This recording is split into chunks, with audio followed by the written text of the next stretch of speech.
హరే కృష్ణ భక్తులందరికీ స్వాగతం. ఈరోజు భగవద్గీత రెండో అధ్యాయానికి. రెండో అధ్యాయం పేరు వచ్చేసి గీతాసారం.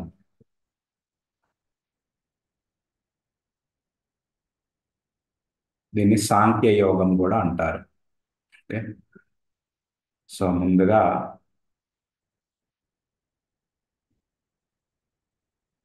మంగళాచరణం చేద్దాం. ఓం అజ్ఞానతిమిరంధస్య జ్ఞానాంజనాశలాకయ చక్షురోన్మిళితం యేన తస్మై శ్రీ గురవే నమః. శ్రీ చైతన్యమంతం స్థాపితం యేన భూతలే స్వయం రూపకదా మह्यं దదాతి స్వపదాంతికం. నమో ఓం విష్ణుపదాయ కృష్ణప్రేష్ఠాయ భూతలే శ్రీమతే భక్తివేదాంత స్వామినితి నామినే. నమస్తే సరస్వతే దేవే గౌరవాణి ప్రచారిణే నిర్విశేష శూన్యవాది పాశ్చాత్య దేశధారిణి. జయ శ్రీకృష్ణ చైతన్య ప్రభు నిత్యానంద శ్రీ అద్వైత గదాధర శివాసది గౌరభక్త. హరే కృష్ణ కృష్ణ కృష్ణ హరే హరే హరే రామ రామ రామ హరే హరే.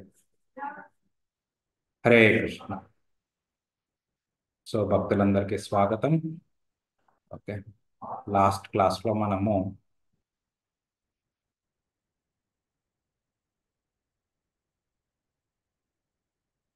ఇది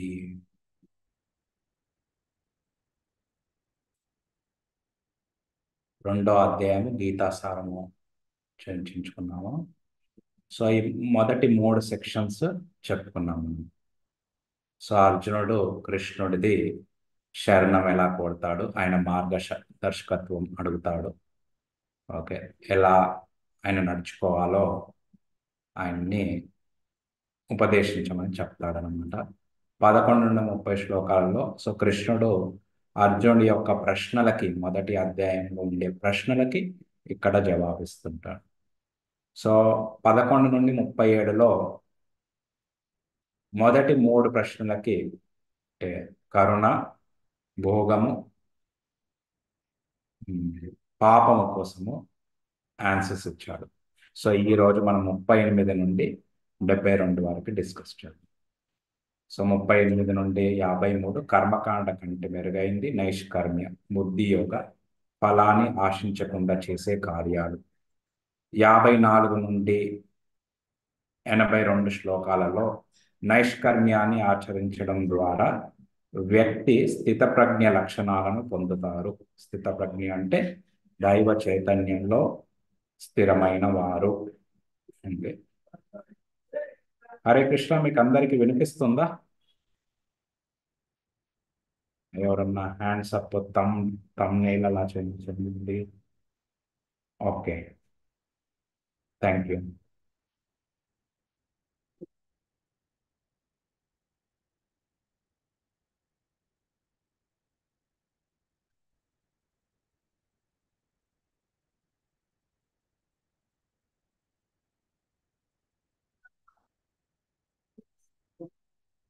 ఈరోజు ఇది కర్మకాండ కంటే మెరుగైంది నైష్కర్మ్య, బుద్ధి యోగ, ఫలాన్ని ఆశించకుండా చేసే కార్యాలు.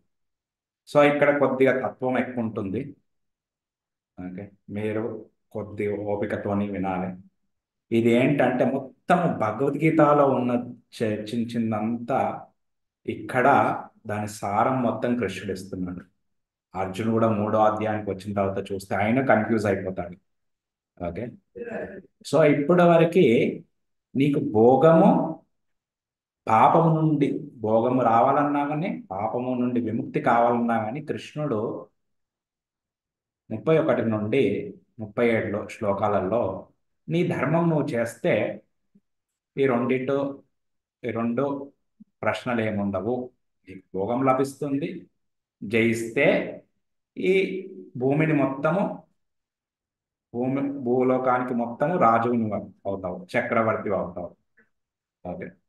అలానే ఓడిపోతే, చనిపోతే స్వర్గానికి వెళ్తావు. ఎందుకంటే ఇది ధర్మయుద్ధం కాబట్టి, ధర్మయుద్ధంలో ఎవరైతే పాల్గొంటారో వాళ్ళు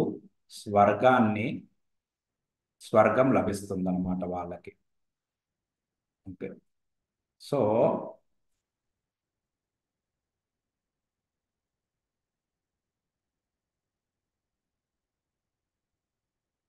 అయితే ఏమంటున్నాడు, కానీ ఇప్పుడు ఏదైతే చెప్పబోతున్నాడో కృష్ణుడు, అది వచ్చేసి బుద్ధి యోగా. ఓకే, ఫలాన్ని ఆశించకుండా చేసే కార్యాలు.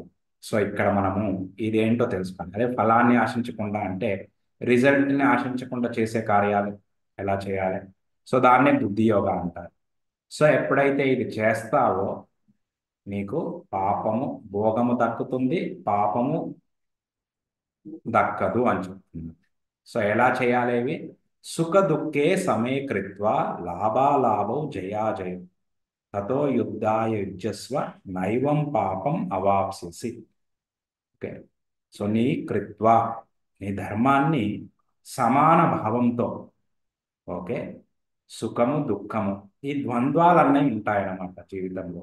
సుఖము దుఃఖము, లాభము అలాభము, జయము లాభము నష్టం అలాభం, జయము పరాజయం అజయం. ఓకే, సో ఇవి ద్వంద్వాలని పట్టించుకోకుండా యుద్ధము చేయడానికి నువ్వు యుద్ధం చెయ్యి. దీనివల్ల ఏమవుతుంది? నైవం పాపం అవాప్స్యసి, నీకు పాపము దక్కదు అని కృష్ణుడు చెప్తున్నాడు. సో మనకి ఎలా వర్తిస్తుంది ఇది? మనం కూడా ఈ ద్వంద్వాలన్నీ ఉంటాయి, ఈ 6 ద్వంద్వాలు. ఓకే, సుఖం వస్తుంది, దుఃఖం వస్తుంది, లాభము నష్టం, జయము పరాజయం. సో వీటిని పట్టించుకోకుండా మనము మన ధర్మాలు చెయ్యాలి అని కృష్ణ ఇండైరెక్ట్ గా అర్జునుడి ద్వారా మనకి సూచిస్తున్నాడు. సో ఇప్పుడు సో ఇప్పుడు మనం ఒక టేబుల్ లాగా చూసుకున్నాం అనుకోండి. అర్జునుడికి ఈ కారణాలు ఉండే మొదటి అధ్యాయంలో 1.27 29 అంటే 1వ అధ్యాయం 27 నుండి 29 శ్లోకాలలో కరుణ గురించి అర్జునుడు చెప్పాడు. అయ్యా, ఆ కరుణ అన్నది శరీరానికి కాదు ఆత్మకి ఉండాలని కృష్ణుడు అక్కడ చెప్పారు. ఇక్కడ మనము ఆల్రెడీ చర్చించాము. 30 నుండి 35లో భోగం కోసం కోరిక. ఇదేం చెప్పారు? నీ స్వధర్మం చేయడం వల్ల నీకు స్వర్గానికి వెళ్ళడం కానీ ప్రపంచానికి చక్రవర్తి అవుతావు. ఓకే, అలానే 36 44 45లలో పాపపు ప్రతిచర్యల భయం. ఓకే, అంటే సిన్ఫుల్ రియాక్షన్స్. సో దీనికి జవాబు 33లో చెప్పారు. 2వ అధ్యాయం 38లో ఇక్కడే మనం ఇప్పుడు డిస్కస్ చేశారు. మళ్ళీ కుటుంబ సంప్రదాయాల నాశనం కోసము 3వ అధ్యాయంలో చెప్తారు. అర్జునుడికి సందేహం ఉండే యుద్ధం చెయ్యాలా చేయొద్దా, వీళ్ళందరూ నా ముందర నిల్చున్నారు. ఓకే, వీళ్ళతో యుద్ధం చేయాలా, వాళ్ళతో పైన జయం పొందాలా, వాళ్ళతో ఓడిపోవాలా అనే సందేహానికి, మరిన్ని సందేహాలకి మొత్తము భగవద్గీత. ఓకే. అయితే సో ఇప్పుడు ఏమంటున్నారు? ఈ ఏషాతే అభిహిత సాంఖ్యే బుద్ధిర్యోగే త్విమాం శృణు బుద్ధ్యా యుక్తో యయా పార్థ కర్మబంధం ప్రహాస్యసి. సో ఏమంటున్నారంటే, ఇప్పటి వరకు నీకు సాంఖ్య ద్వారా నీకు ఈ జ్ఞానాన్ని ఇచ్చాను. సో ఇప్పుడు నేను ఈ బుద్ధి యోగా ద్వారా నేను నీకు ఈ జ్ఞానాన్ని ఇస్తున్నాను. విను అర్జున. ఈ బుద్ధి ద్వారా, ఈ జ్ఞానం ద్వారా నువ్వు ఎప్పుడైతే నీ కర్మలు చేస్తావో, ఓకే, ఈ కర్మ బంధాల నుండి విముక్తుడి అవుతావు అని కృష్ణుడు చెప్తున్నాడు అనమాట. సో బేసికలీ ఏంటంటే, మనము ఎప్పుడైతే సో ముందు కూడా కృష్ణుడు మ్, ముందు కూడా కృష్ణుడు ఏం చెప్పాడంటే, నీ పాపాల నుండి విముక్తుడి అవుతావు, స్వర్గం కానీ ఈ ఈ భూమిలోకానికి చక్రవర్తివి కానీ అవుతావు.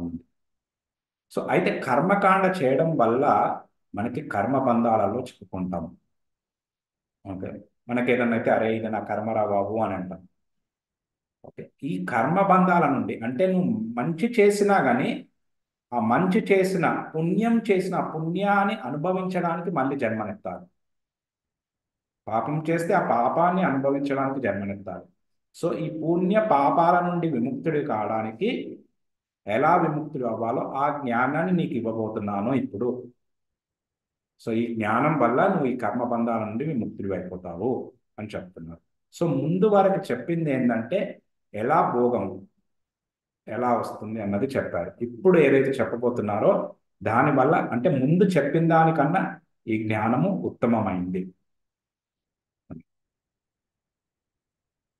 సో ఇక్కడ ఏం చెప్తున్నారంటే నేహాభిక్రమ నాశోస్తి ప్రత్యవాయో న విద్యతే స్వల్పమప్యస్య ధర్మస్య త్రాయతే మహతో భయాత్.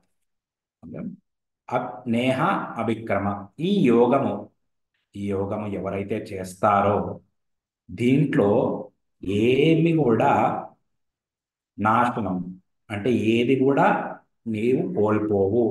ప్రత్యవాయో న విద్యతే, ప్రత్యవాయో అంటే ఏది తగ్గదు ఏది కోల్పోవు. నా విద్యతే అంటే కానీ ఈ యోగంలో స్వల్పము కొద్దిగా చేసినా గాని ఈ ధర్మం కొద్దిగా చేసినా గాని త్రాయతే మహతో భయాత్. ఓకే, ఎన్నో భయాల నుండి ప్రతి జీవికి ఎస్పెషల్లీ ముసలితనానికి వచ్చిన తర్వాత చనిపోయే ముందు అయ్యా నేను ఎక్కడికి వెళ్ళిపోతాననే చాలా భయం ఉంటుంది. ఓకే, ఈ ఆత్మ ఎక్కడికి వెళ్ళిపోతుంది ఈ జన్మ తర్వాత అన్నది భయం ఉంటుందన్నమాట.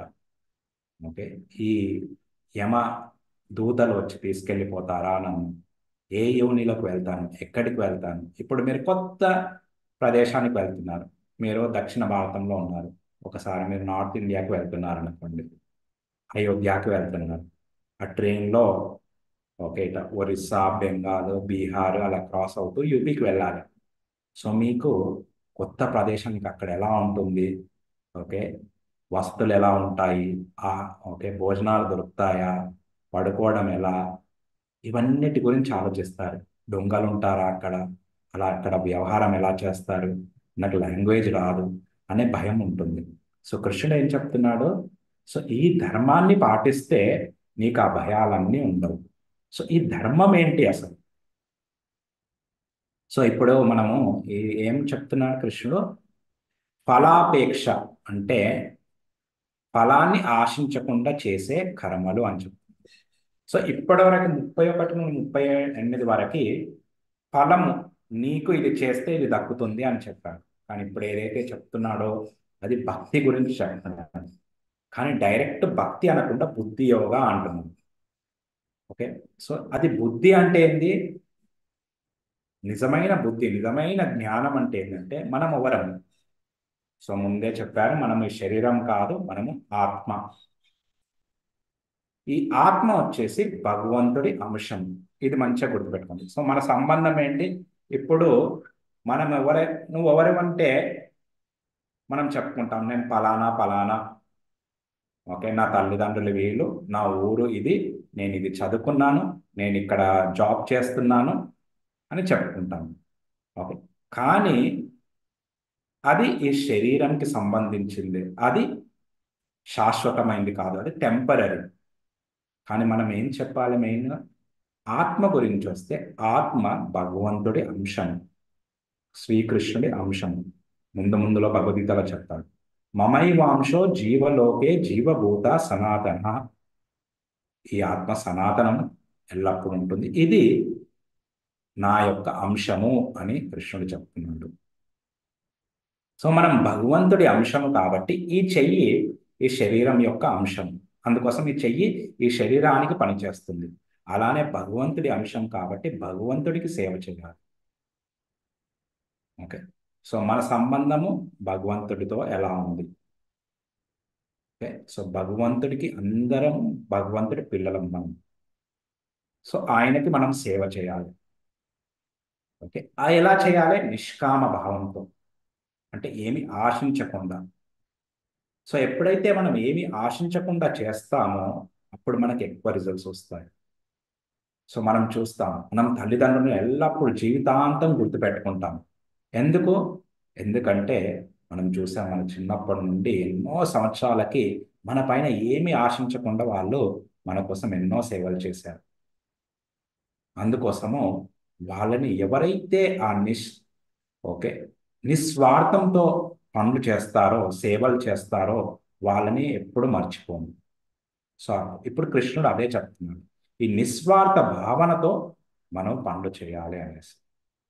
సో మళ్ళీ ఫలాన్ని ఆశించకుండా, కోరికలు లేకుండా అంటే ఆ స్వార్థము కోరికలు లేకుండా అని చెప్తుంది. సో అలా చేసినప్పుడు ఆ ధర్మమే బుద్ధి యోగ.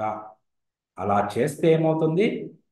ఆ ధర్మము, ఆ భక్తి ఎప్పుడైతే చేస్తామో ఆ భక్తి ఎప్పుడు నశించదు. అంటే ఈ జన్మలో మనము ఒక 10% భక్తి చేస్తే వచ్చే జన్మలో 11% నుండి భక్తి కొనసాగిస్తాము. ఉదాహరణకి చూస్తాము, అజామిలుడు చిన్నప్పుడు బ్రాహ్మణుడు ఇంట్లో పుట్టాడు.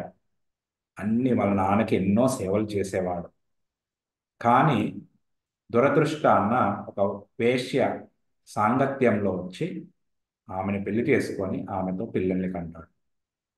80 ఏళ్ల వయసులో ఉన్నప్పుడు అతనికి ఒక కొడుకు పుట్టాడు. కానీ ఒక సాధువుల సాంగత్యంలో వచ్చేసి ఆ ఆ కొడుకు పేరు నారాయణ అని పెట్టాడు. సో చనిపోయిన ముందు అతని పేరు, అతని కొడుకుని పిలిచేసి నారాయణ అని అంటారు. ఇప్పుడు యమదూతలు వస్తారనమాట. ఆ భయానికి నారాయణ అనగానే విష్ణుదూతలు వచ్చేసి ఆయన రక్షిస్తారు. సో అందుకోసము ఈ ధర్మం ఎవరైతే చేస్తారో మహాభయం నుండి త్రాయతే విముక్తులవుతాము అని కృష్ణుడు చెప్తున్నాడు. అలానే భరత్ మహారాజ్ స్టోరీ చూస్తాం. ఆయన ఓకే ఫస్ట్ జన్మలో జింకకి చనిపోయే ముందు జింకకి ఆసక్తుడై జింకని గుర్తు చేసుకుంటూ చనిపోతాడు. రెండవ జన్మలో జింకై పుడతాడు. కానీ జింకై పుట్టిన అని పూర్వజన్మము అన్ని గుర్తుంటుందన్నమాట. గుర్తు పెట్టుకొని ఆయన ఎప్పుడు ఆ జింక శరీరంలో ఉండి ఋషుల ఆశ్రమాల దగ్గరే ఉండేవాడు. ఉండి అలా భక్తిని కొనసాగించాడు. మళ్ళీ మూడవ జన్మలో జడభరతుడులాగా పుట్టేసి భక్తిని పూర్తి చేసుకున్నాడు. సో అలా ఈ భక్తి అన్నది ఎప్పుడు నుంచి. కానీ మనము ఈ జీవితంలో మిగతా ఏ కార్యాలైతే ఫలాన్ని ఆశిస్తూ ఏ కార్యాలైతే చేస్తున్నామో అవి తాత్కాలికం, అవి టెంపరీ. సో మనం అందరికీ పర్మనెంట్ జాబ్ కావాలనుకుంటాం, పర్మనెంట్ పొజిషన్ కావాలనుకుంటాం. సో మనము ఈ జన్మ తర్వాత పర్మనెంట్ ఓకే ఎల్లప్పుడు శాశ్వతమైన జగత్కి వెళ్ళాలని కోరుకోవాలి. సో అక్కడ ఎల్లప్పుడు శాశ్వతంగా ఉంటాం మనము. ముసలితనం ఉండదు, జబ్బు ఉండదు, చావు ఉండదు. ఎప్పుడూ ఆనందంగా ఉంటారు అందరూ. సంపూర్ణ జ్ఞానం ఉంటుంది. అందరూ ఆ నిస్వార్థ సేవలు చేస్తారు అక్కడ. అదే గోలోక బృందావనము, అదే వైకుంఠం. అది. సో అయితే ఇప్పుడు ప్రశ్న ఏమని రావచ్చు అంటే, సో కృష్ణుడు ఏం చెప్పాడు?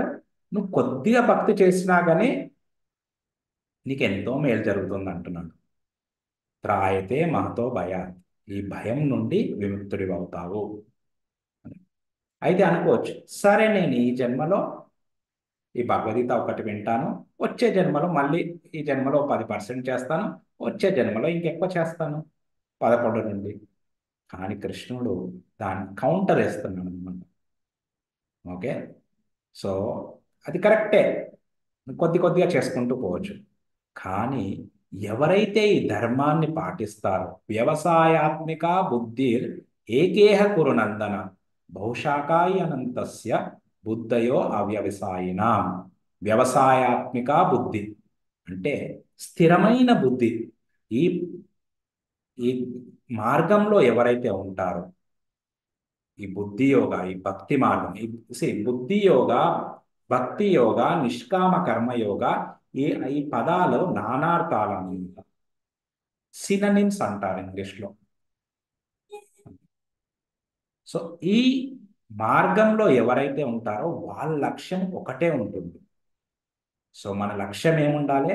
ఆ భగవద్ రాజ్యాన్ని, భగవద్ లోకానికి వెళ్ళాలనే లక్ష్యం ఉండాలి. ఏకేహ పురనందన బహుశాఖ అనంతశ్చ, ఎవరిదైతే బుద్ధయో అవ్యవసాయనం, బుద్ధి స్థిరంగా ఉండదో వాళ్ళకి బహుశాఖ, వాళ్ళది లక్ష్యం ఒకటే ఉండదు, ఎన్నో శాఖలుగా విభజించబడింది. సో అయితే ప్రాబ్లం ఏంటి? వాళ్ళెవరు ఆ బహుశాఖ అనంతశ్చ? సో ఇప్పుడు చెప్తున్నాను. యామిమాం పుష్పితాం వాచం ప్రవదంతి అవపశ్చిత వేదవాద రథాపాత నాణ్యదస్తీతి వాదిన కామాత్మాన స్వర్గపర జన్మ కర్మ ఫలప్రద. క్రియా విశేష బహుళాన్ భోగైశ్వర్య గతిం ప్రతి. సో ఎవరైతే, సో వీళ్ళు ప్రబదంతి అవిపష్టిత, అంటే అవిపష్టిత అంటే అల్పజ్ఞులు, అంటే తక్కువ జ్ఞానం ఉన్న వాళ్ళు. వాళ్ళు ఏం చెప్తారు? సో వాళ్ళు మన జీవితం అంతా దేనికి, మంచి జన్మ, మంచి ఆదాయం రావాలి, ఓకే, సో వాటి కోసం, ఆ భోగం కోసం, స్వర్గాన్ని ప్రాప్తి చెందాలి, ఎన్నో కార్యాలు చేస్తారు. ఈ కార్యాలన్నీ శాస్త్రాలలో చెప్పిన కార్యాలే. కానీ ఇవన్నీ వేదాలలో ఏవైతే పుష్పిత వాచం, అంటే అలంకృత, ఫ్లవరీ వర్డ్స్ అంటారు, అలంకృత వాక్యాలు, అంటే ఏదైతే ఈ భోగం పెంచే వాక్యాలు ఉంటాయో వేదాలలో, ఏదైతే, ఓకే, మనము ఎంజాయ్ చేయడానికి ఉండే ఆ శ్లోకాస్ అన్ని అదే వాటినే వాళ్ళు ముందుకు తీసుకొస్తారనమాట. దీనికన్నా మరో జీవితం లేదు. నాణ్యత్ అస్థితి వాదిన నా అన్యత్. ఓకే, దీని కన్నా ఇంకా వేరేది ఏమీ లేదు. సో జీవితం ఏంటి? ఎంజాయ్ చేయాలి. ఓకే, కామాత్మాన స్వర్గపర జన్మ కర్మ ఫలప్రదం క్రియావశేష బహుళం. ఎన్నెన్నో బహు క్రియలు చేస్తారు, కానీ దేనికి? వాళ్ళ గతి ఏంటి? భోగము, ఐశ్వర్యము.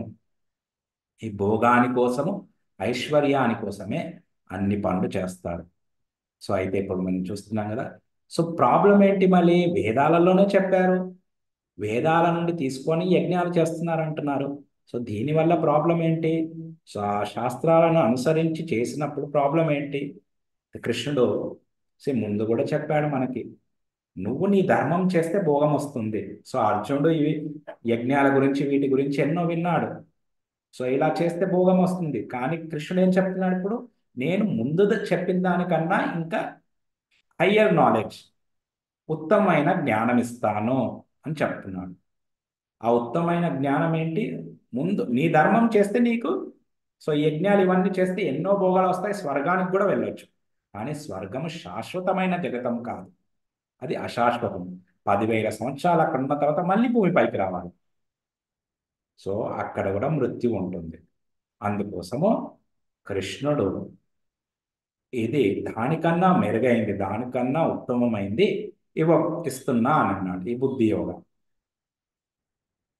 సో ఇక్కడ ఇది ఇది నేను మళ్ళీ మళ్ళీ డిస్కస్ చేస్తాను, కొద్దిగా మనం అర్థం చేసుకుందాం. సో ఈ కర్మకాండ అంటే ఏంటంటే వేదాలను అనుసరించి జీవితము నడుచుకుంటే దాన్ని కర్మకాండ అంటారు. ఇది మనుష్య జీవితం ఇక్కడ నుండి స్టార్ట్ అవుతుంది, ఈ కర్మకాండ నుండి. ఓకే, అందుకోసము మనము సంప్రదాయాలు పాటిస్తూ, ఓకే, పెళ్ళిళ్ళు కానీ, గృహప్రవేశాలు, ఇలా ఎన్నో హోమాలు ఇవన్నీ చేస్తూ ఉంటాం. కానీ లక్ష్యం ఏంటి? దాని అంతా లక్ష్యం వచ్చేసి, ఓకే, మంచి జీవితం ఉండాలి దానికోసం. కానీ మనం ఎప్పుడైతే ఆ శాస్త్రాలు పాటించామో ఆ జీవితము జంతు జీవితం లాగా అయిపోతుంది అన్నమాట. సో కర్మ, అందుకోసం ముందు కృష్ణుడు 31 నుండి 37 వరకు ఈ కర్మకాండ గురించి చెప్పారు. కానీ ఇప్పుడు ఏదైతే చెప్తున్నారో ఇది నిష్కామ కర్మయోగ, లేకుంటే దీన్ని బుద్ధి యోగా కూడా అంటారు. యోగా అన్నప్పుడు కృష్ణుడికి సంబంధించి, అంటే ఆ ఫలాన్ని కృష్ణుడికి కనెక్ట్ చేయాలి. దాన్ని భక్తి యోగా ఎప్పుడైతే కృష్ణుడికి ఆ, అవుతుందో, కనెక్ట్ చేస్తామో దాన్ని భక్తి యోగా కూడా అంటారు. సో అందుకోసము ఈ బుద్ధి యోగా, ఈ నిష్కామ కర్మయోగ, ఓకే, భక్తి యోగా అన్నది సిననిమ్స్, నానా అర్థాలు. ఓకే, సో దీని ప్రాబ్లం ఏంటి మళ్ళీ?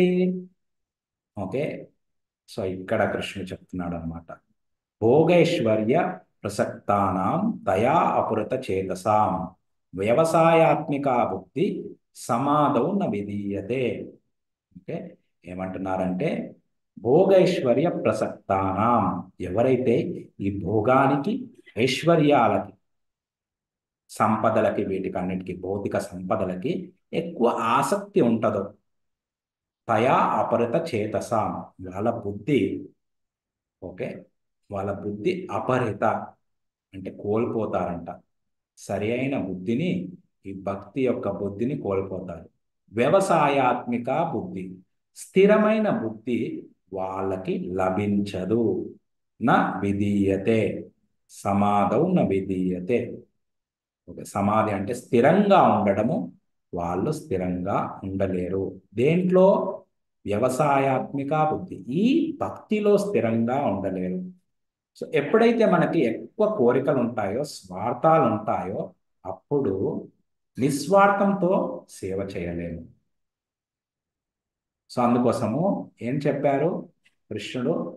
దానివల్ల లాస్ట్ శ్లోకం మనం చూసామంటే, భోగైశ్వర్య గతిం ప్రతి, ఎప్పుడైతే మనకి ఇది గతిలాగా, ఇది లక్ష్యం లాగా, 41లో చెప్పారు మన లక్ష్యము ఒకటి ఉండాలి. అది ఓకే, వ్యవసాయాత్మక బుద్ధి అంటే ఈ కృష్ణ భక్తి చేస్తూ నేను భగవద్ రాజ్యానికి, భగవద్ ధామంకి వెళ్తాననే ఒక లక్ష్యం ఉండాలి. ఆ లక్ష్యం కాకుండా వేరే లక్ష్యాలు బహుశాఖ ఉంటే, ఈ భోగైశ్వర్యం లక్ష్యం ఉంటే, దానివల్ల నీ మనసు స్థిరంగా ఉండదు అని చెప్తున్నాడు ఇక్కడ 44లో. ఒకదానికొకటి కనెక్ట్ అయి ఉంటుంది. ఓకే, మామూలుగా ఇప్పుడు కృష్ణుడు అర్జునుడికి 31 నుండి 37 చెప్పిందా అని దానికన్నా మెరుగైంది చెప్తున్నాడు, దానికన్నా ఉత్తమమైంది చెప్తున్నాడు. అయితే ఇలా చెప్పిన తర్వాత సో నీకు వీటికి ఎక్కువ ఆసక్తి ఉండొద్దు అంటున్నాడు. సో దానివల్లే మళ్ళీ ఏం చెప్తున్నాడు? త్రైగుణ్య విషయా వేద నిస్త్రైగుణ్యో భవార్జున, నిర్ద్వంద్వో నిత్య సత్వస్తో నిర్యోగ క్షేమ ఆత్మవాన్. సో వేదాలు ఈ త్రిగుణాల విషయాలు అంటే సత్వగుణము, రజగుణము, తమోగుణములలో ఏమేమి పనులు ఉంటాయి వాటి గురించి అధికంగా చెప్తారు. ఓకే, అధికంగా ఉంటాయి. సో ఎప్పుడైతే ఏ పుస్తకాలలో దేంట్లో అయితే అధికంగా ఏ విషయాల గురించి చర్చిస్తారో వాటినే మనం అనుసరిస్తాం. సో అయితే కృష్ణుడు చెప్తున్నాడు, నువ్వు ఇప్పటి వరకు అయితే వేదాలు చదివావు, గురుకులంకి వెళ్ళావు, అన్ని చదివావు. సో వేదాలలో ఈ విషయాలు, త్రిగుణాల విషయాల గురించి, ఓకే, ఈ భోగం గురించి చెప్పారు. నిస్త్రైగుణ్యో భవార్జున, దీని నుండి పైకి రా, ఈ త్రిగుణాల నుండి పైకి రా. నిర్ద్వంద్వో నిత్య సత్వస్తు, ఈ ద్వంద్వాల నుండి పైకి వచ్చేసి నిత్య సత్వస్తు, శుద్ధ ఆత్మలో స్థితుడు వయు, నిర్యోగ క్షేమ ఆత్మవాన్. అంటే ఈ క్షేమము, ఈ లాభము, ఓకే, వీటి అన్నిటిని వదిలిపెట్టి ఆత్మవాన్, ఆత్మలో స్థితుడు వయు. ఆత్మలో స్థితుడు వయు అంటే ఆత్మ జ్ఞానంలో, అంటే మనం ఎవరము, ఈ ఆత్మ భగవంతుడి అంశం, ఆ జ్ఞానంలో, ఆ బుద్ధిలో స్థితుడు వయు అని కృష్ణుడు అర్జునుడికి చెప్తున్నాడు. తర్వాత యావానర్థ ఉదపాన్, ఇప్పుడు ఉదాహరణతో చెప్తున్నాను. యావానర్థ ఉదపానే సర్వతా సంప్లుతోదకే తావాన్ సర్వేషు వేదేషు బ్రాహ్మణ్యస్య విజానత. ఓకే, ఏదైతే ఇప్పుడు కృష్ణ ఉపదేశాలు ఇస్తున్నాడు, ఉదాహరణతో చెప్తున్నాడు. ఉదపానే అంటే ఒక చిన్న బావి, యావాన్ అర్థ, అర్థ అంటే అది ఏదైతే చిన్న బావి నుండి ఏ లాభాలు అయితే వస్తాయో, ఓకే, ఇప్పుడు ఊళ్ళల్లో కొన్ని బావులు ఉంటాయి. ఒక బావి నీళ్ళ బావి లాగా, ఒక బావి ఏంటంటే బట్టలు ఉతకడానికి, ఓకే, ఒక బావి స్నానాలకి, అలా ఉంటాయి. కానీ ఒక పెద్ద చెరువు ఉందనుకోండి, సర్వత సంప్లుతోదకే, పెద్ద బావి సంప్లుతోదకే, అది ఆ చెరువు ఒక్కొక్క సైడ్ ని యూజ్ చేసుకుంటూ ఒక్కొక్క పనులకి యూజ్ చేసుకోవచ్చు.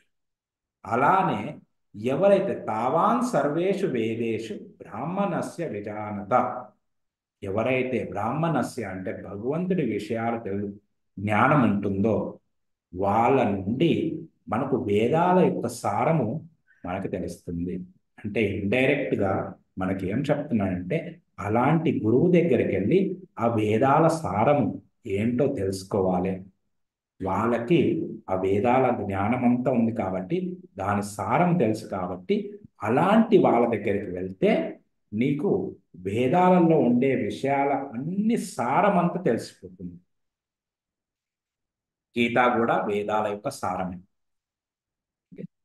సో ఇక్కడ మనము ఈ పిక్చర్లో, ఈ పటంలో కూడా చూస్తున్నాం కదా, కృష్ణుడు ఓకే, ఎలా అయితే గురువు ఓకే వేదాల యొక్క సారము తీసేసి శిష్యుడికి బోధన చేస్తున్నాడు, ఇస్తున్నాడు.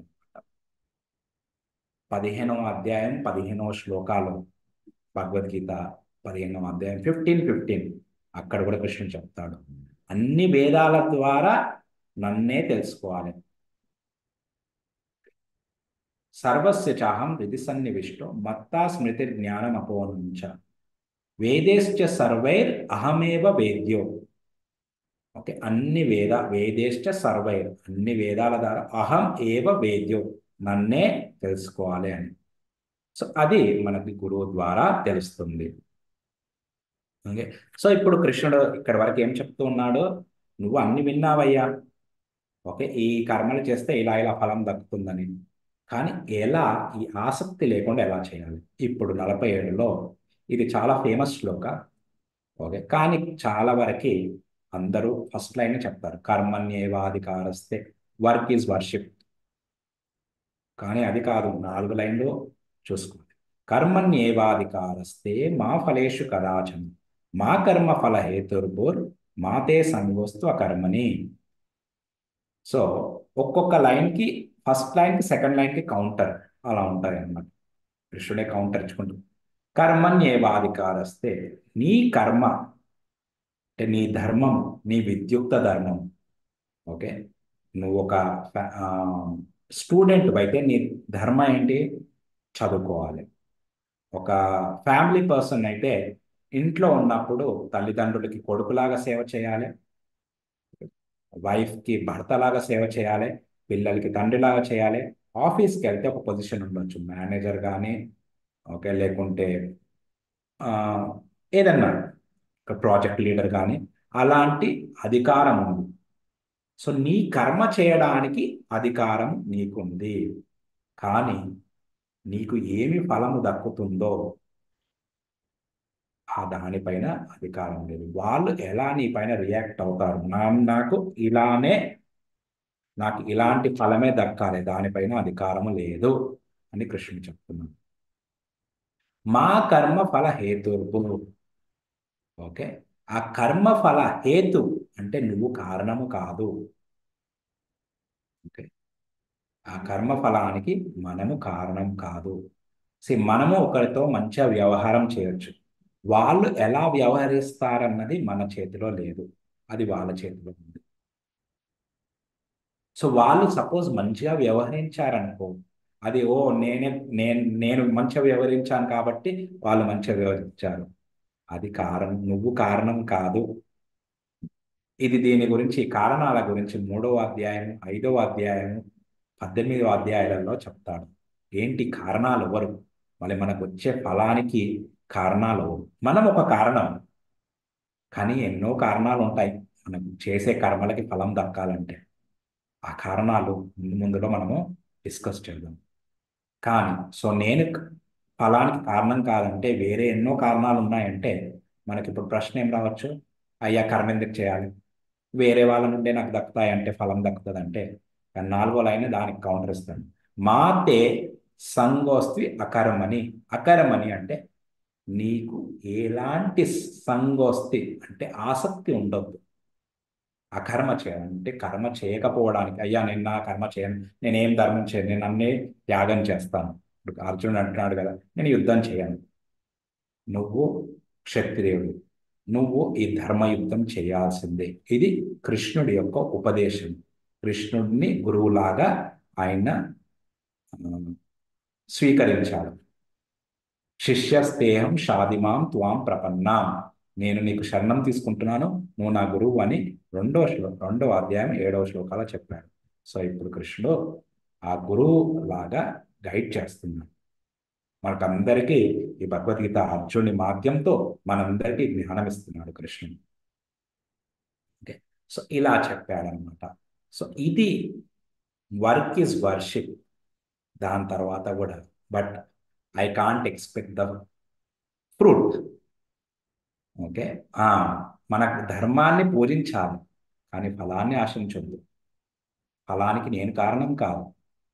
నేను కారణం కాబట్టి ఆ ధర్మాన్ని పాటించకుండా ఉండొద్దు. కానీ ఆ ధర్మం ఏంటి, అది కూడా తెలుసుకోవాలి. ఎలా ధర్మాలు చేయాలి ఫలాన్ని ఆశించకుండా, ఇవన్నీ ఓకే ఈ 2వ అధ్యాయం 47వ శ్లోకాలో చెప్పారు. సో ఇంకా 48 నుండి ఇది ఇంకా ఈ కర్మలు ఎలా ఎలా చేస్తే ఎలా చేయాలి. యోగస్థ కురు కర్మ అని సంగం త్యక్వా ధనంజయ సిద్ధ సిద్ధ్యో సమోభూత్వ సమత్వం యోగ ఉచ్యతే. యోగ అంటే ఏంటి? ఈ సమాన భావం ఉండాలి. మనము ఎప్పుడైతే కురు కర్మ అని ఎప్పుడైతే మనం కర్మలు చేస్తున్నామో, ఓకే, ఈ ఫలానికి త్యక్వ, ఓకే, ఈ త్యాగం, ఓకే, ఫలానికి ఆశించు. అంటే జయమ సిద్ధి అసిద్ధ్యో, అంటే ఫలం వస్తుందా, జయం వస్తుందా, అపజయం వస్తుందా, వీటికి పట్టించుకోకుండా ఆ సమత్వ భావమే యోగము అని కృష్ణుడు చెప్తున్నాడు. నెక్స్ట్, దూరేణ హి అవరం కర్మ బుద్ధి యోగా ధనంజయ బుద్ధౌ శరణం అన్విచ్చ కృపణా ఫలహేతవ. సో దూరేణ, సో అవరం కర్మ, హీన కర్మలు అంటే ఈ అంటే నాకి అస్వార్థ కర్మలు వదిలేసేయి. ఈ బుద్ధి యోగా ద్వారా ఈ స్మార్త కర్మలు వదిలేసాయి. ఈ బుద్ధితో నన్ను శరణ తీసుకొని, ఓకే, నాకు నీ కర్మ ఫలాలన్నీ సమర్పించు అని కృష్ణుడు చెప్తున్నాడు. సో కృష్ణుడు మనల్ని ఆయన సేవకులకి లాగా సేవలు చేయమంటున్నాడు. సో మనం చెప్పుకున్నాం అందరూ కృష్ణుడు యొక్క పిల్లలే అనేసి. సో ఆ భావంతో ఎప్పుడైతే మనం సేవ చేస్తామో, అంటే మన కుటుంబం వాళ్ళకి కూడా సేవ చేసినప్పుడు వాళ్ళు కృష్ణుడి యొక్క పిల్లలు అని సేవ చేసినప్పుడు అది భక్తి అవుతుంది. అదే చెప్తుంది. కానీ ఇది భావము, భక్తి అంటే భావము. కానీ ఎవరైతే ఆ స్వార్థంతో నాది అని అనుకుంటారో, అని పనులు చేస్తారో, కృపణ అంటే లోబులు, ఫలహేతవ, ఓకే, సో ఆ ఫలాన్ని ఆశిస్తూ చేస్తారు, వాళ్ళు లోబులు అని కృష్ణుడు చెప్తున్నాడు. అలా 50లో బుద్ధియుక్తో జహాతి. సో ఈ బుద్ధితోని ఈ జహాతి అంటే విడిచిపెట్టు, ఈ అంటే సుఖము దుఃఖము ఇవన్నీ విడిచిపెట్టు. దీన్నే ఆర్ట్ ఆఫ్ వర్క్. ఇదే ఈ పని ఒక కళలాగా ఎలా చేయాలి అన్నది 50లో చెప్తాడు. 51లో, ఓకే, ఏం చెప్తారంటే ఋషులు ఈ ఫలం త్యక్వా మనీషిన, ఋషులందరూ ఈ ఫలాన్ని ఆశించకుండా కార్యాలు చేశారు. చేసి జన్మబంధ వినిర్ముక్త పదం గచ్చంతి అనామయం. ఓకే, ఈ జన్మబంధాల నుండి ఫలాన్ని ఆశించకుండా సేవలు చేసి ఈ జన్మబంధాల నుండి విముక్తులయ్యి, ఓకే, భగవద్ధామానికి చేరుకున్నారు అని 51లో చెప్తారు. ఓకే, నేను మళ్ళీ నిర్ నిర్వేదం శ్రోతవ్యస్య శృతస్య చ. సో ఇప్పటి వరకు అయితే ఏ శాస్త్రాలు ఏవైతే విన్నావో శాస్త్రాల నుండి అవన్నీ వదిలేసి, వదిలేయంటే అవన్నీ పట్టించుకోకు. ఆ ఫలము అంటే ఆ స్వార్థంతో, అంటే ఆ కర్మకాండ యొక్క వాటి గురించి పట్టించుకోకు. ఓకే, వాటి నుండి బయటికి రా అని చెప్తున్నాను. తర్వాత శృతి విప్రతిపన్నాతే యదా స్థాస్యసి నిశ్చల సమాధౌ అచలా బుద్ధి తదా యోగం అవాప్స్యసి. సో ఎవరైతే, ఓకే, ఈ నిశ్చల, అచలం కాకుండా అంటే డిస్టర్బ్ కాకుండా, అంటే అయ్యో నాకు ఇది అంటే వింటాం కదా, ఓ ఇది చేస్తే ఈ లాభం వస్తుంది, అది చేస్తే ఆ లాభం వస్తుంది. సో మనం చిన్నప్పటి నుండి ఎన్నో లాభాలతో మనం అన్ని పనులు చేస్తున్నాం, అవన్నీ విడిచిపెట్టాలా? ఓకే? ఎప్పుడైతే ఇవన్నీ విడిచిపెడతావో ఈ యోగంలో, ఈ సమాధిలో, స్థిత బుద్ధిలో, స్థిరత్వంలో ఈ బుద్ధిలోగలో స్థితుడు అవుతావో అప్పుడు నువ్వు నిజమైన యోగివు. అచల అంటే నువ్వు స్థిరం పొందినావు, సమాధి పొందినావు అని కృష్ణుడు ఇలా కర్మలు ఎలా చేయాలన్నది చెప్తాడనమాట.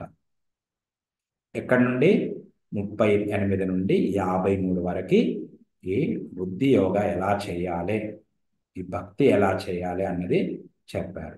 ఇప్పుడు అర్జునుడికి ప్రశ్న. ఓకే. సో ఈ నైష్కర్మ్యాన్ని, ఈ బుద్ధి యోగాన్ని, ఈ భక్తిని ఆచరించడం ద్వారా వ్యక్తి స్థితప్రజ్ఞ లక్షణాలను పొందుతారు. స్థితప్రజ్ఞుడు అంటే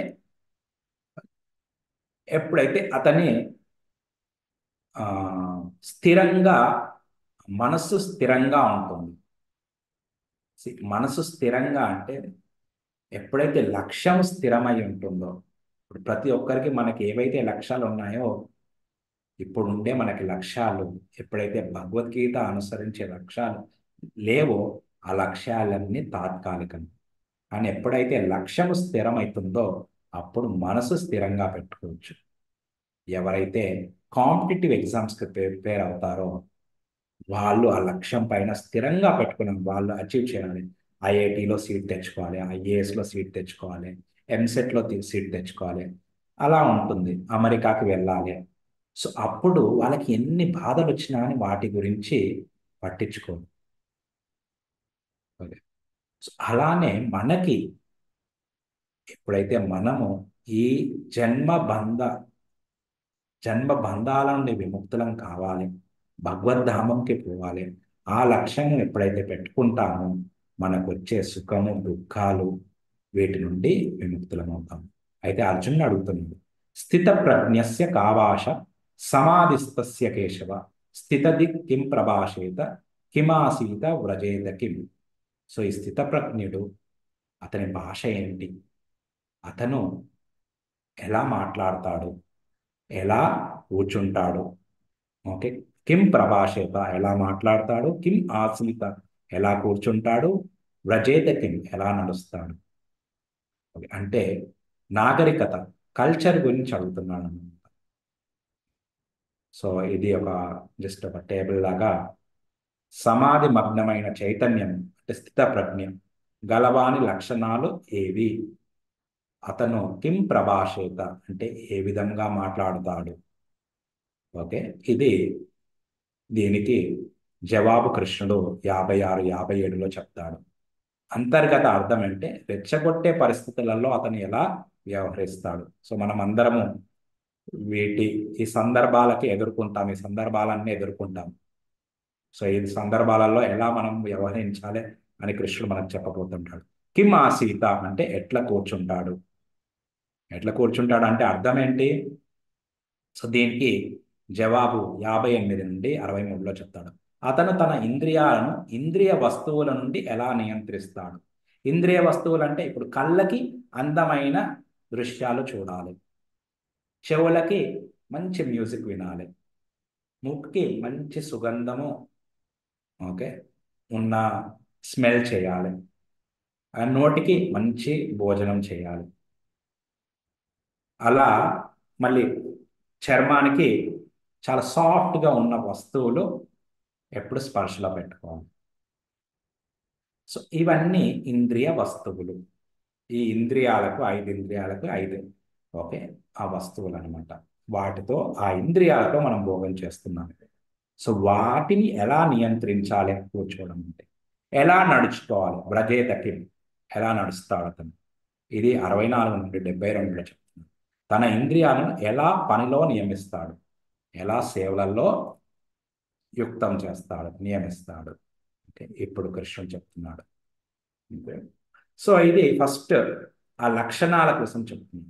శ్రీ భగవాన్ వాచ ప్రజహాతి యదా కామాన్ సర్వాన్ పార్థ మనోగతాన్ ఆత్మన్యేవాత్మనా తుష్ట స్థిత ప్రజ్ఞస్తదోష్యతే. ఓకే.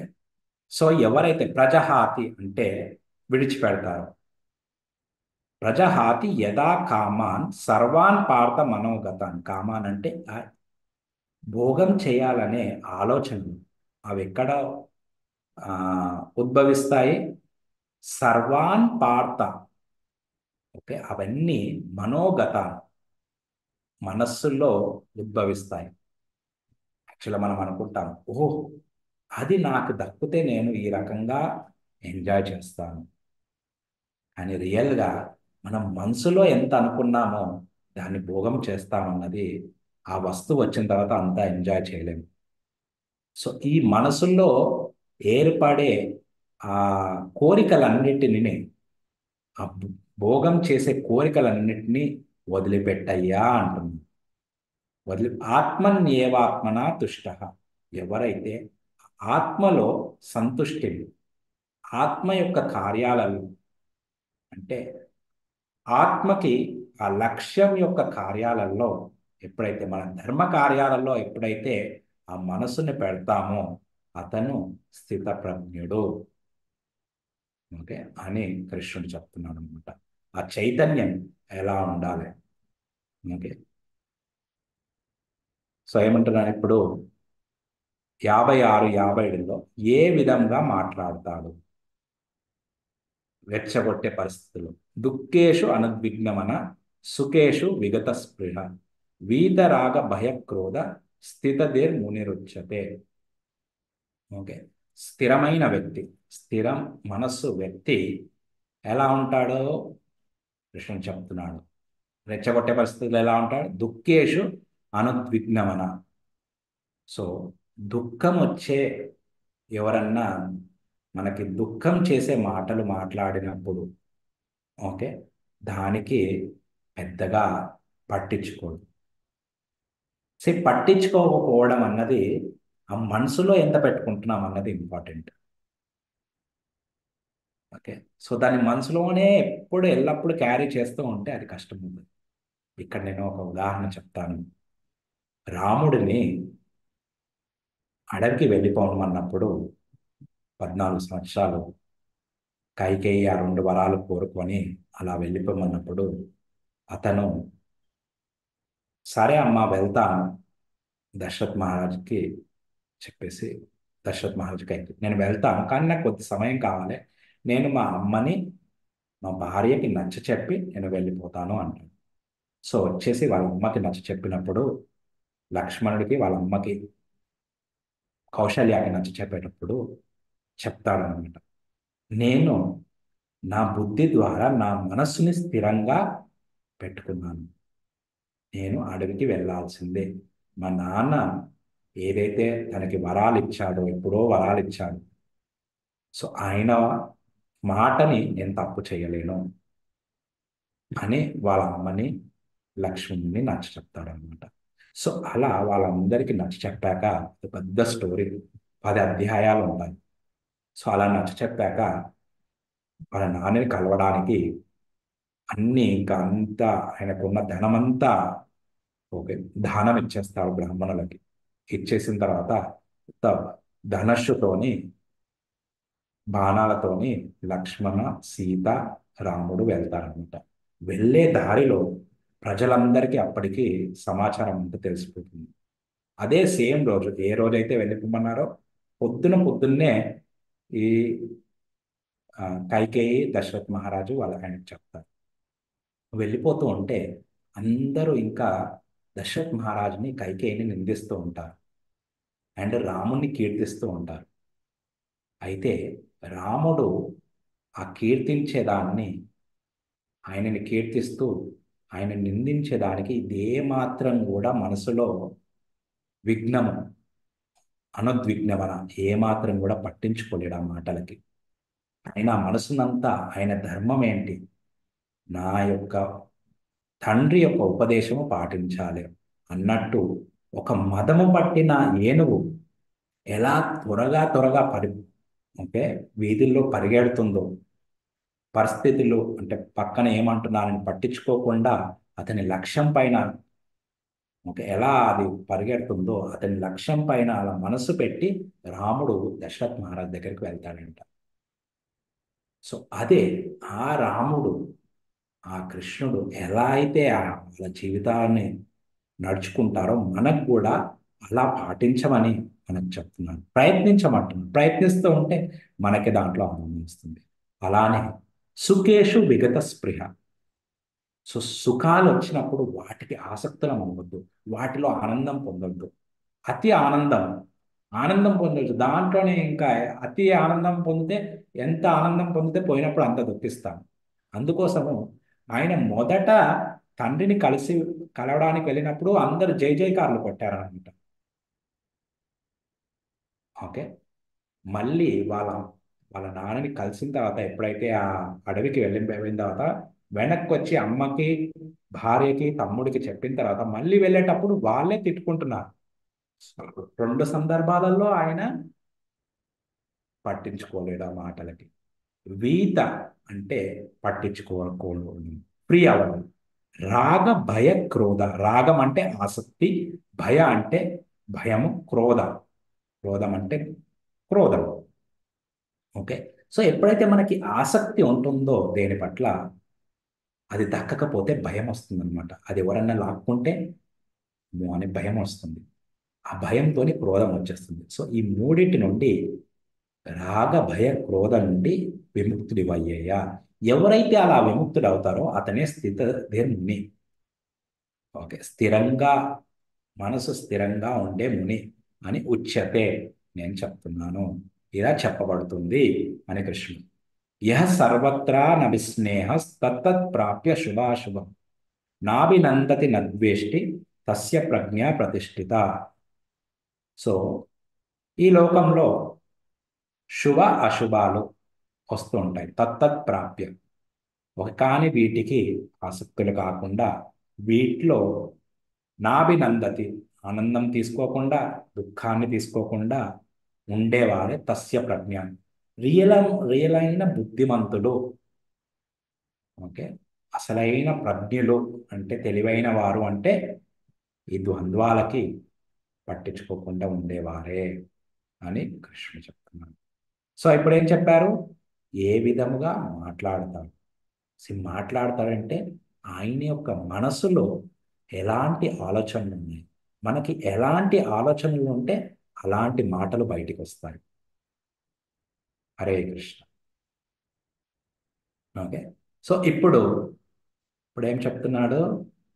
58 నుండి 63 ఎట్లో కూర్చుండును అంటే ఆ ఇంద్రియాలను ఎట్లా వశంలో పెట్టుకుంటాడు. సో ఫస్ట్ ఉదాహరణతో చెప్తున్నాడు, తాబేలు ఉదాహరణతో. యదా సంహరతే ఛాయం కూర్మోంగానివ సర్వశ ఇంద్రియానింద్రియార్థేభ్యస్ తస్య ప్రజ్ఞా ప్రతిష్ఠిత. ఏ రకంగా అయితే తాబేలు, ఓకే, ఆ ఇంద్రియాలను అవసరం లేనప్పుడు అది చిప్పలోకి తీసేసుకుంటుంది అనమాట. ఓకే. యదా సంహరతే ఛాయం కూర్మోంగానివ సర్వశ, అన్ని ఇంద్రియాలను. అలానే ప్రజ్ఞుడు, తెలివైన వాడు ఏం చేస్తాడు? ఆ ఇంద్రియాలను ఇంద్రియార్థేభ్యస్ అంటే ఇంద్రియ పదార్థాల నుండి వెనక్కి తీసుకోవడం. ఓకే. సో ఇక్కడ ఉదాహరణ, ఇంద్రియాలు విష సర్పాలు. ఓకే. సో భక్తుడు పావమంత్రాలు, వాటిని కంట్రోల్ చేస్తూ ఉంటాడు. విషయా వినివర్తంతే నిరాహారస్య దేహిన రసవర్జ్యం రసోప్యస్య పరం దృష్ట్వా నివర్తతే. సో ఇప్పుడు ఏం చెప్తున్నారంటే, సరే అయ్యా నువ్వు చెప్పావు బాగానే ఉంది. ఓకే. కృష్ణుడు చెప్తున్నాడు. సో మనము నిగ్రహించడం చాలా తేలిక. నీరాహారస్య దేహిన. సో ఇవన్నీ వద్దనుకుంటాం. ఓకే, విషయ పదార్థాలు నాకు ఏముంది, కానీ నేను ఎన్నో సంవత్సరాల నుండి వీటిని అన్నిటినీ భోగించాను, ఆ వాసనలు ఉన్నాయి. ఓకే. విషయ అంటే విషయాలంటే ఆ విషయ పదార్థాలు. ఓకే. వాటిని నీరాహారస్య దేహిన. దే దేహిన అంటే ఈ దేహదారి, ఈ మనిషి ఎప్పుడైతే వదిలిపెడతాడో, రసవర్జం వాటిని వదిలిపెట్టినా కానీ దాని పట్ల రసోప్యస్య, కానీ దాని పట్ల ఆ రుచి ఉంది, ఆ వాసనలు ఉన్నాయి. పరం దృష్ట్వా నివర్తతే, కానీ ఎప్పుడైతే పరం దృష్ట అంటే ఆ లక్ష్యం పైన మనకి ఎప్పుడు మనసు పెట్టి ఉంటామో అప్పుడు వాటి నుండి దూరం ఉండగలుగుతాము అని చెప్తున్నాడు. సో ఇక్కడ కృష్ణుడు మనకు ఉండే ప్రాబ్లమ్స్ కూడా డీల్ చేస్తున్నాడు భగవద్గీతలో. జస్ట్ వన్ సైడెడ్ చెప్పట్లేదు. మళ్ళీ ఏం చెప్తున్నాడు? ఓకే. సో అయ్యా వదిలిపెట్టినా కానీ ఉంటాయి, ఆ వాసనలు ఉంటాయి, ఏవైతే ఆ ఇంప్రెషన్స్ అన్నీ ఉంటాయి. కానీ దాన్ని ఎలా, నువ్వు నీ లక్ష్యాన్ని పైన గోల్ పెట్టుకో. చిన్న పిల్లలకి కూడా 11th 12th వచ్చిన తర్వాత, ఇంటర్మీడియట్కి వచ్చిన తర్వాత, లేకపోతే కాంపిటేటివ్ ఎగ్జామ్స్ చదివేటప్పుడు ఎన్నో గేమ్స్ ఆడాలని, క్రికెట్ చూడాలని ఉంటాయి.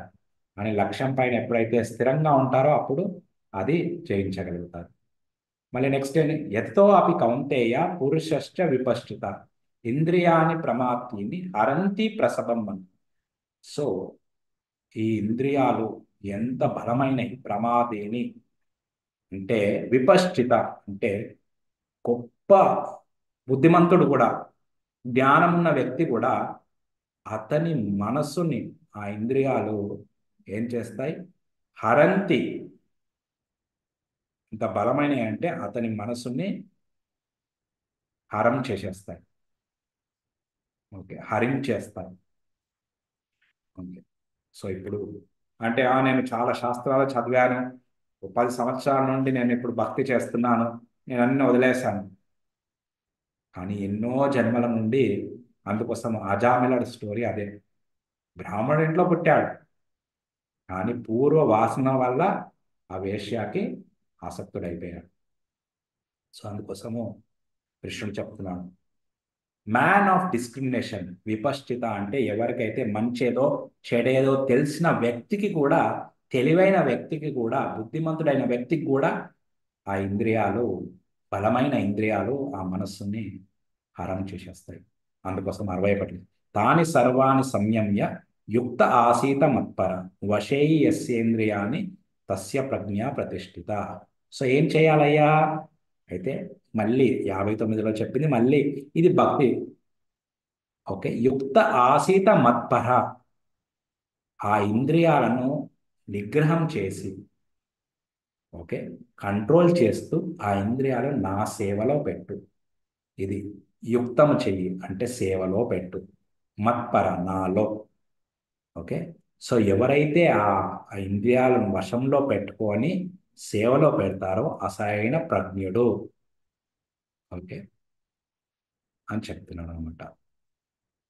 మళ్ళీ సో ఇది పతనం ఎలా జరుగుతుంది అన్నది ఇక్కడ చెప్తా. ధ్యాయతో విషయాన్ పుంస సంగస్తేషుపజాయతే సంగాత్ సంజాయతే కామ కామాత్ క్రోధో విజాయతే క్రోధాత్ భవతి సమ్మోహ సమ్మోహాత్ స్మృతి విభ్రమ స్మృతి భ్రంశాత్ బుద్ధినాశో బుద్ధినాశాత్ ప్రణశ్యతి. ఈ ధ్యాయం ఎప్పుడైతే విషయ వస్తువుల పైన, భోగ వస్తువుల పైన ఎప్పుడైతే ధ్యానం చేస్తామో, ఎప్పుడైతే ఆలోచిస్తూ ఉంటామో, వాటి వల్ల, వాటితో సాంగత్యం అంటే వాటికి ఆసక్తులమైపోతాం. ఆ ఆసక్తి వల్ల కామము, కామం అంటే ఏంటి? నేను భోగించాలి, ఆ స్వార్థము ఉద్భవం అవుతుంది. ఓకే. ఆ కామంతోనే క్రోధం, ఎప్పుడైతే కామము లో ఏదైనా ఆపదలు వస్తే, ఏదైనా ఇబ్బందులు వస్తే క్రోధం వస్తుంది. ఆ క్రోధంతో సమ్మోహ, ఓకే, మోహితులమైపోతాం పూర్తిగా. సమ్మోహ స్మృతి భ్రమ. ఓకే, ఆ మోహితులు ఎప్పుడైతే అవుతారో, స్మృతి అంటే ఏదైతే మనం విన్నామో, ఏదైతే జ్ఞానం ఉందో అదంతా భ్రమ, అదంతా మర్చిపోతాం. ఎప్పుడైతే ఆ జ్ఞానం అంతా మర్చిపోతాం, ఆ జ్ఞానం అంతా బుర్రలో నుండి వెళ్ళిపోతుందో, బుద్ధి లేదా అంటాం ఏదైనా తప్పు చేసినప్పుడు. బుద్ధి లేదా రా, అలాంటి పని ఎందుకు చేసామంట. ఓకే. సో ఎప్పుడైతే ఆ స్మృతి పోతుందో బుద్ధి నాశనం అయిపోతుంది. ఎప్పుడైతే బుద్ధి నాశనం అంటే ఏది కరెక్టో ఏది తప్పో మనము డిసైడ్ చేయలేము. దానివల్ల బుద్ధి నాశాత్ ప్రణశ్యతి, అతను ఉండే పదవి నుండి కింద పతనం అయిపోతాడు. ఇంద్రియ వస్తువులు, ధ్యానం చేయడం వల్ల ఆసక్తి, ఆసక్తితో కామము, కామంతో క్రోధం, క్రోధంతో అధిక మోహము, జ్ఞాపశక్తి భ్రమ, బుద్ధి నాశనం, సంసార గర్తంలో పడుతుంది. అంటే అతని పతనం అయిపోతుంది, ఉన్నత స్థితి నుండి కిందికి వస్తాడు. సో ఇప్పుడు 64 నుండి 72 ఎట్లు నడుచును. ఈరోజు కొద్దిగా టైం ఎక్కువైపోతుంది, కానీ హరే కృష్ణ, కొద్దిగా క్షమించాలి.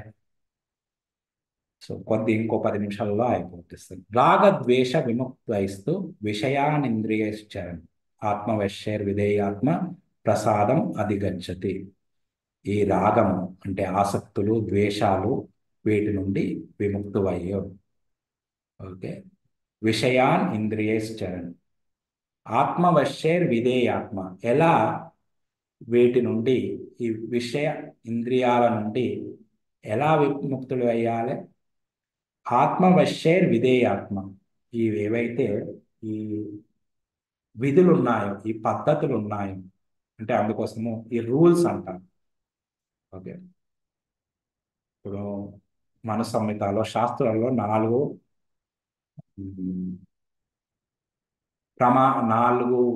వావ్స్ ఉన్నాయన్నమాట. ఏంటంటే జూదం ఆడొద్దు, ఓకే, ప్లస్ పరస్త్రీ సంఘము లేక పరపురుషుడి సంఘము, మద్యపానము, మాంసాహారము, ఇలాంటివి తీసుకోకూడదు.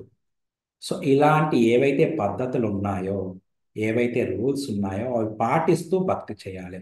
ఎప్పుడైతే అలా చేస్తామో అప్పుడు భగవంతుడి యొక్క ప్రసాదం అధిగచ్చతి. భగవంతుడి యొక్క ప్రసాదము, కరుణ, భగవంతుడి యొక్క కృప పొందుతాము. ఆ కృప పొందడం వల్ల ఏమవుతుంది? ప్రసాదే సర్వ దుఃఖానాం హానిరస్యోపజాయతే ప్రసన్న చేతసో ఈయాషు బుద్ధిర్ పర్యవతిష్టతే.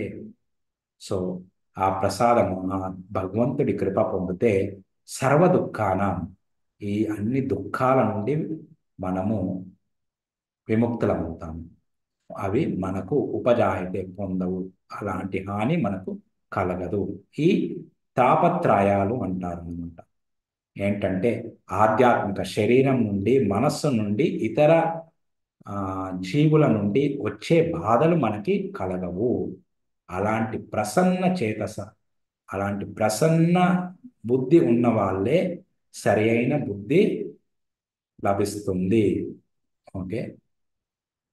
అలాంటి మనస్సు ఉన్నవాళ్ళు అంటే ఈ వీటి నుండి, అంటే ఈ ఇంద్రియ భోగాల నుండి వదిలిపెట్టి ప్రసన్నంగా ఎవరైతే ఉంటారో వాళ్ళకి సరి అయిన బుద్ధి లభిస్తుంది అని చెప్తున్నారు. కానీ ఎవరైతే ఆ భక్తిలో అయుక్తస్య నాస్తి బుద్ధిరయుక్తస్య నచాయుక్తస్య భావన నచా భావయత శాంతి అశాంతస్య కుతసుఖం.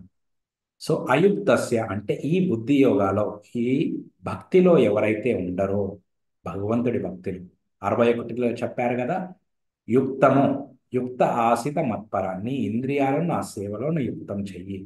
ఎవరైతే అలా యుక్తం చేయరో వాళ్ళకి బుద్ధి ఉండదు. నా అస్థి బుద్ధి, వాళ్ళకి ఆ బుద్ధి ఉండదు. బుద్ధి లేని వారికి నచాయుక్తస్య భావన, వాళ్ళకి మంచి భావం ఎలా ఉంటుంది? వాళ్ళ మనస్సు స్థిరంగా ఉండదు. మనసు స్థిరంగా ఉండకపోతే శాంతే ఉండదు. శాంతి లేకపోతే సుఖం ఎలా కలుగుతుంది? ఓకే. సో ఇదనమాట.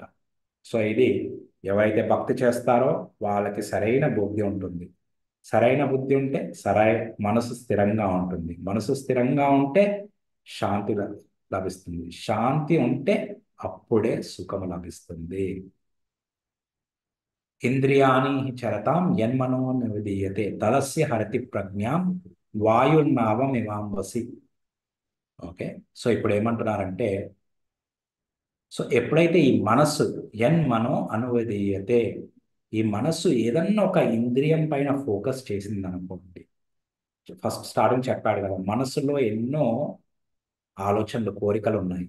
ఆ కోరికల ద్వారా మనము మనసులో కోరుకున్న మంచిది చూడాలి, ఏదో మ్యూజిక్ వినాలి, ఓకే, అని భక్తిది కాకుండా ఏదో వేరేది ఏదో చేయాలనుకున్నాం అనుకో, తప్పు పనులు చేయాలని మనసులో కోరిక వచ్చింది అనుకో, అప్పుడు ఆ ఇంద్రియాన్ని ఆ మనసు నొప్పుతుంది. వెళ్ళు వెళ్ళు అక్కడికి వెళ్ళి అది చూడు అని. ఓకే. సో అది చెరతాము, అంటే అది ఫోర్స్ చేస్తుంది. ఓకే. ఆ రకంగా బుద్ధిని హరం చేస్తుంది. తదస్య హరతి ప్రజ్ఞం. సో అలా బుద్ధిని హరం చేస్తుంది. ఏ రకంగా? ఉదాహరణ చెప్పు. వాయునావం ఇవాంబసి.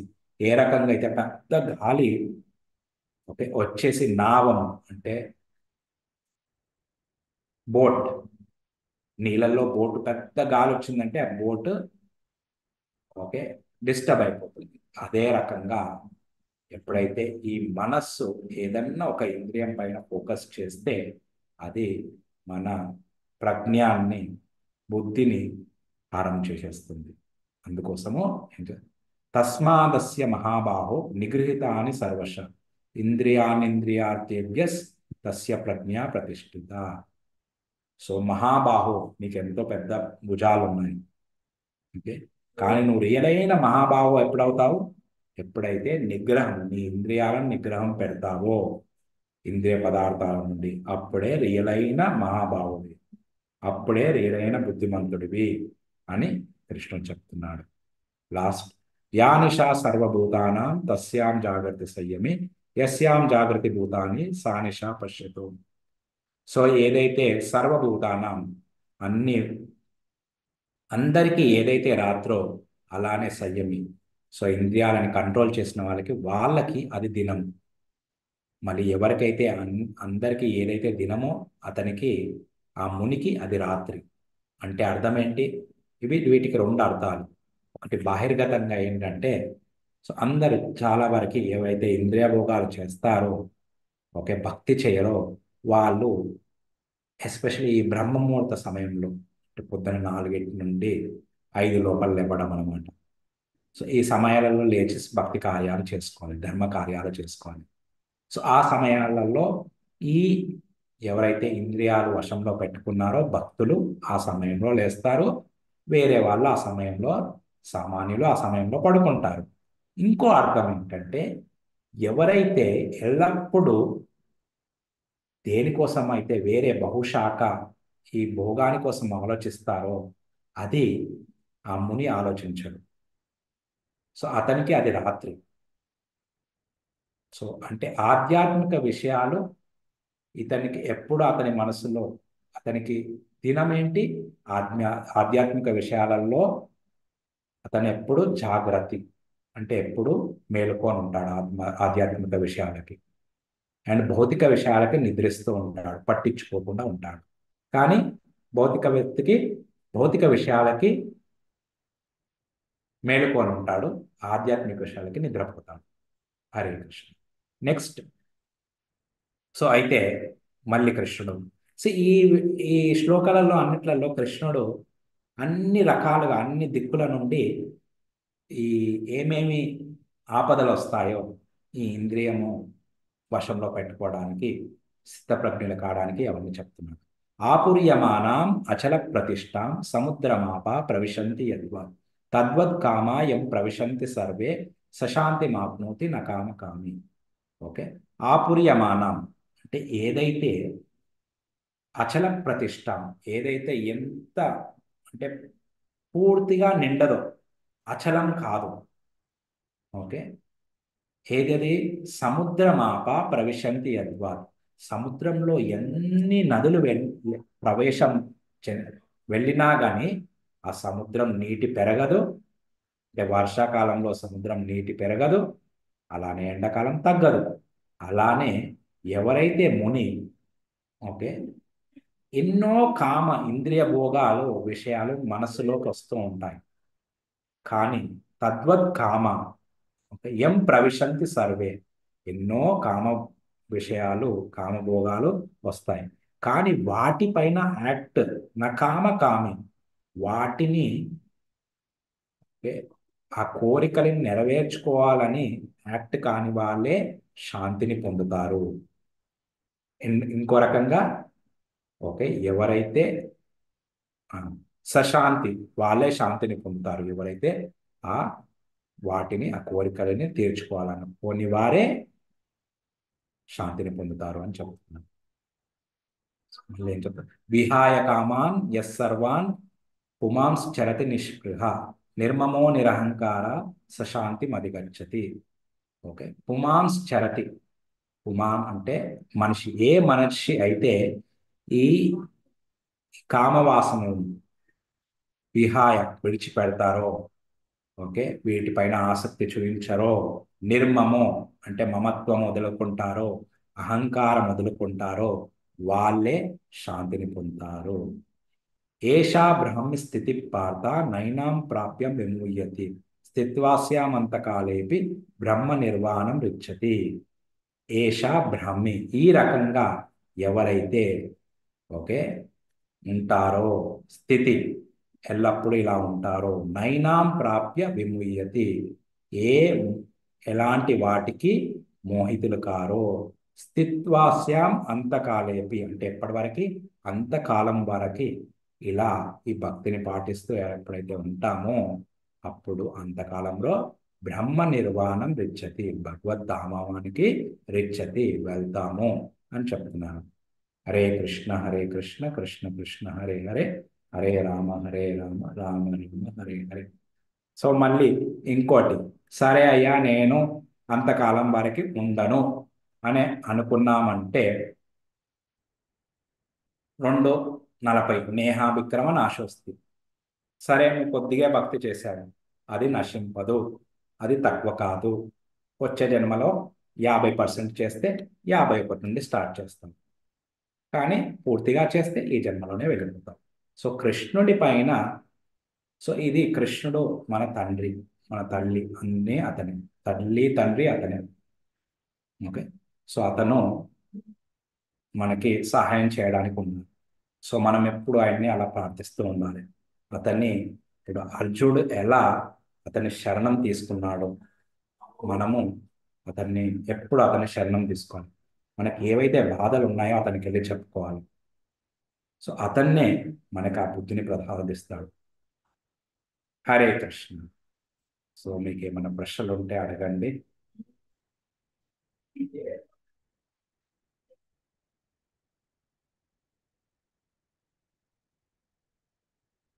అన్మ్యూట్ చేస్తున్నాము. ఒక ప్రశ్న చాటింగ్ లో వచ్చింది. త్రైగుణ్యం. ఆ, సో త్రైగుణ్యం అంటే త్రిగుణాలు. ఓకే, త్రిగుణాలు అంటే సత్వగుణము, రజోగుణము, తమోగుణము. సో మన ఇక్కడ ఈ భౌతిక జగతంలో ప్రతి ఒక్కరూ ఈ 3 గుణాల ద్వారా పనులు చేస్తూ ఉంటాం. ఓకే, సో మన యొక్క కర్మలన్నీ ఈ 3 గుణాలలో ఉంటాయి. కొంతమంది తమో గుణంలో ఉంటారు. సో తమ గుణంలో ఉండే వాళ్ళ ఆహారము, పనులు, వాళ్ళ ఆలోచనలు, వాళ్ళ యొక్క శ్రద్ధ ఇవన్నీ వేరు వేరు. 14వ అధ్యాయం 17వ అధ్యాయంలో ఈ త్రిగుణాల గురించి కృష్ణుడు వివరంగా చెప్తాడు. అక్కడికి వెళ్ళిన తర్వాత మనం ఇంకా వివరంగా చర్చిస్తాం. హరే కృష్ణ. Thank you. ఇంకా ఏమన్నా ప్రశ్నలు, కమెంట్స్? మీకు అర్థమవుతుందా అసలు? చాలా ప్రసాద్ నేమని ప్రభుజీ చెప్పండి ప్రభు. హరే కృష్ణ అండి, నమస్కారం. నమస్కారం ప్రభుజీ. అయ్యా, 42-43 శ్లోకాల్లో వేదవాద రతాహ వారికి భోగైశ్వర్యాలే లక్ష్యాలుగా ఉంటాయి, అలాంటి వారికి మోక్షం సిద్ధించదు అని చెప్పినట్టుగా ఉంది. అలా అంటే వేదాన్ని అనుసరించవద్దు అని చెప్పినట్ట కాదు. మెయిన్ ఏంటంటే ఇప్పుడు ఎవరైతే ఈ త్రిగుణాలలో ఉన్నారో, రజగుణము తమో గుణాలలో ఉన్నారో, వాళ్ళకి భోగం పైన ఎక్కువ ఆసక్తి ఉంది. అందుకోసము పశువు జీవితం కాకుండా ఒక మనిషి జీవితం అంటే శాస్త్రాలు పాటించి భోగం చేసుకోవాలనుకుంటే శాస్త్రాలు పాటించి తీసుకో. కానీ దీనికైనా ఉత్తమమైంది ఏంటి? ఆ నిస్వార్థం, నిష్కామ భావంతో చేస్తే నువ్వు భగవద్ధామంకి వెళ్తావు. అంటే వేదాలను పాటించొద్దని కాదు, వేదాల యొక్క మెయిన్ సారము. ఇప్పుడు ఎవరు ఎలాంటి గుణంలో ఉండాలి, ఇప్పుడు 3వ అధ్యాయంలో కృష్ణుడు చెప్తారు, ఎవరిని డిస్టర్బ్ చేయకుండా ఎవరు ఎలాంటి స్టేజ్లో ఉంటే వాళ్ళని అలాంటి స్టేజ్లో ఉండి మెల్లిమెల్లిగా పైకి తీసుకురావాలి. ఓకే, అయితే ఇప్పుడు అర్జునుడు శుద్ధ భక్తుడు, అందుకోసం డైరెక్ట్ చెప్తున్నాడు. భగవద్గీత 700 శ్లోకాలు, వేదాల సారం, అందుకోసం ఇక్కడ డైరెక్ట్ చెప్పేస్తున్నాడు. ఇది గీతా సారం 2వ అధ్యాయం. ముందేం చెప్పాడు? కర్మకాండ ద్వారా చేస్తే నీకు ఈ భోగాలన్నీ, కానీ ఆ పుణ్యము చేస్తే ఆ కర్మ బంధాలలో చిక్కుకుంటాము. సో అందుకోసం మనకి ఇక్కడ ఏం చెప్తున్నానంటే ఆ కర్మ బంధాల నుండి బయటికి రావాలంటే నువ్వు ఫలాన్ని ఆశించకుండా చెయ్యాలి అని చెప్తుంది. సరే, నమస్కారం. Thank Hare you. Krishna. Hare Krishna.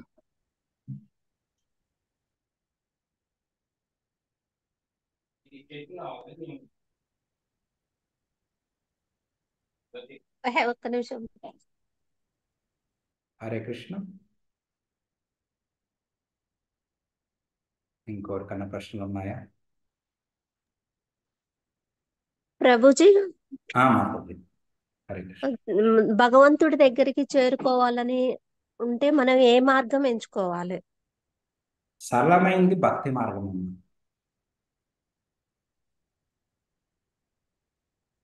Thank you Prabhuji. And అందుకోసం ప్రహ్లాదుడు కూడా అదే చెప్పారు. మనం భాగవతంలో అందరి చరిత్రలు చూసామంటే భక్తి మార్గం ద్వారా ఎలా సరళంగా వెళ్ళారు. అది చాలా పర్సనల్గా ఉంటుందమ్మా. ఇప్పుడు 3వ అధ్యాయంలో అర్జునుడు అవే ప్రశ్న అడుగుతాడు. ఓకే, కృష్ణుడు అదే చెప్తాడు. 3వ అధ్యాయం 5వ అధ్యాయంలో చెప్తాడు వీటి మార్గాల గురించి. ఆ చార్ట్ మనం డిస్కస్ చేసాం కదా, కర్మకాండ, అదంతా డీటెయిల్గా మనం అక్కడ డిస్కస్ చేస్తాం. సో ఇప్పుడు అలా అనేసి ఎవరైతే కర్మకాండ చేస్తున్నారో వాళ్ళనే మీరు వేస్ట్, అలా కాదు. వాళ్ళు శాస్త్రాలను పాటిస్తున్నారు. ఓకే, కృష్ణుడు అదే చెప్తాడు. ఓకే, సో అలా వాళ్ళు శాస్త్రాన్ని పాటిస్తున్నారు. కానీ ఓకే, ఇంకా ఉత్తమమైంది ఉంది.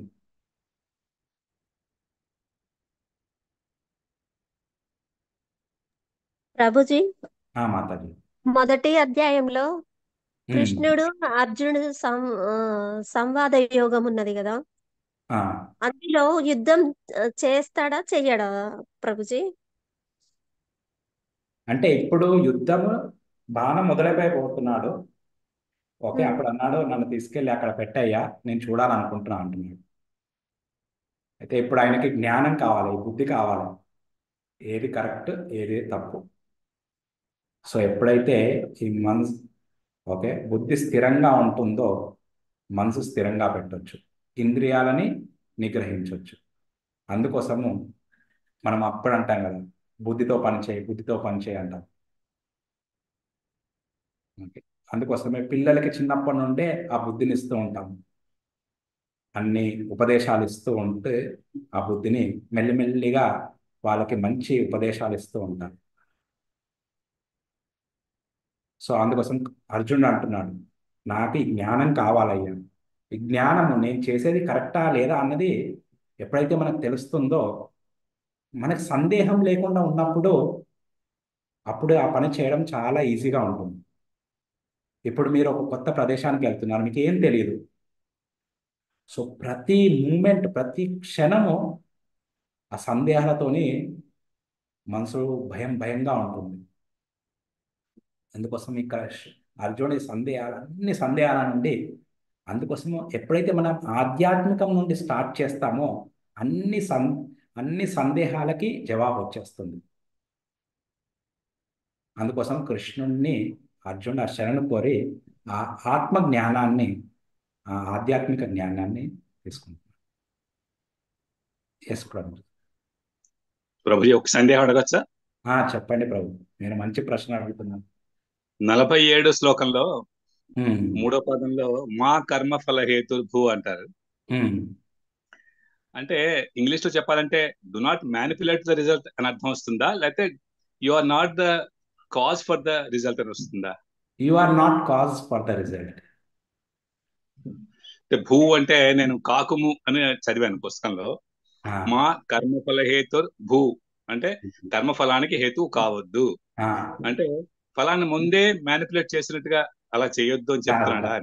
కాదు, you are not cause for your result. ఇప్పుడు 3వ అధ్యాయంలో చూసుకుంటే 27లో ప్రకృతే క్రియమానాన్ని గుణై కర్మాని సర్వశ అహంకార విమూఢాత్మ కర్తాహం ఇది మన్యతే.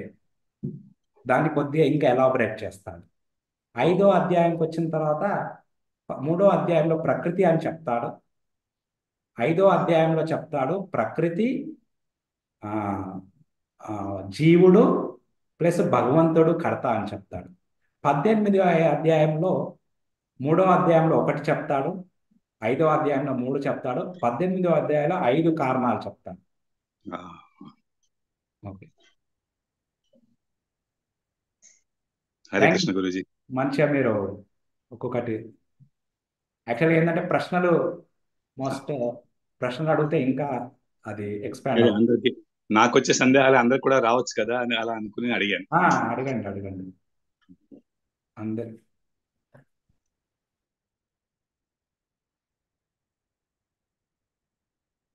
హరే కృష్ణ. అందరికి హరే కృష్ణ అండి. ప్రభుజీ. ప్రశ్నలు ఉన్న వాళ్ళందరూ చిన్న ప్రశ్న పెద్ద ప్రశ్న అనుకోకుండా ప్రశ్న అడగండి, డౌట్ని క్లియర్ చేసుకోండి. గురూజీ మనకి గైడ్ చేయడానికి ఉన్నారు.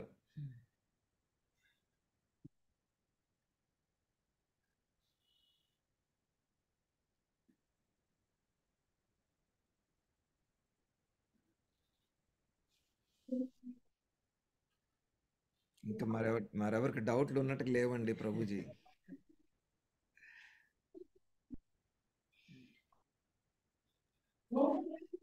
హరే కృష్ణ. సో ఇది మెయిన్ ఏంటంటే 2వ అధ్యాయము కొద్దిగా కాంపాక్ట్గా ఉంటుంది, అన్ని విషయాలు ఒకే దగ్గర చెప్పేశాడు. ఓకే, కానీ మనము ఏదైనా ఒకేసారి అర్థం చేసుకోవడానికి అది కష్టంగా ఉంటుంది, మళ్ళీ మళ్ళీ వినడం కానీ, ఎస్పెషల్లీ ప్రభుపాదుల వారి భగవద్గీత యథాతథము భాష్యంతో చదవండి, అప్పుడు చాలా బాగా అర్థమవుతుంది.